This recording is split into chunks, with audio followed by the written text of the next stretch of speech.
I'm Robbie Ching, and I'm the author of the Rhetorical Grammar component in the ERWC course. In this brief video, I'll be talking about what ERWC Rhetorical Grammar has to offer you and your students.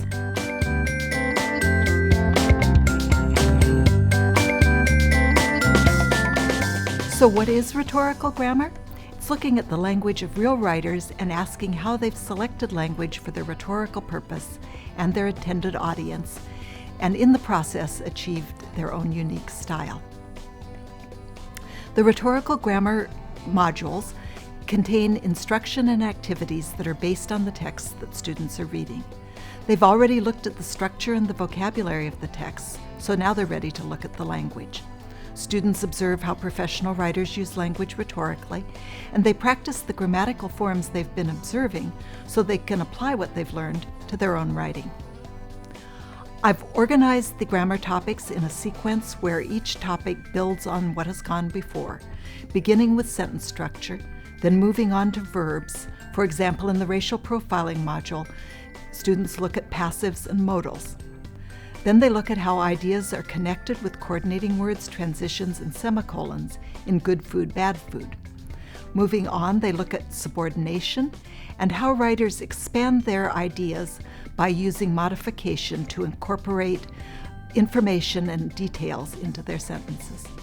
In the last module, bullying, they look at parallelism and how writers use parallelism to create bulleted lists in academic writing.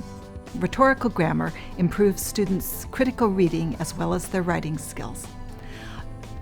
The modules all include texts with long, information-dense sentences like the one below.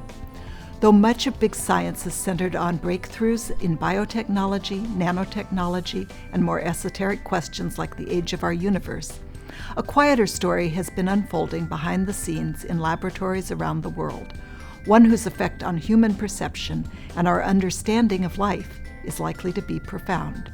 This sentence from Jeremy Rifkin's A Change of Heart About Animals is likely to give many students pause. However, I've broken the sentence into 8 simple sentences, and I ask them to combine these sentences into one or more longer, more complex sentences. After they've tried their hand at this, they then compare their sentences to each other and discuss the grammatical options that they've used.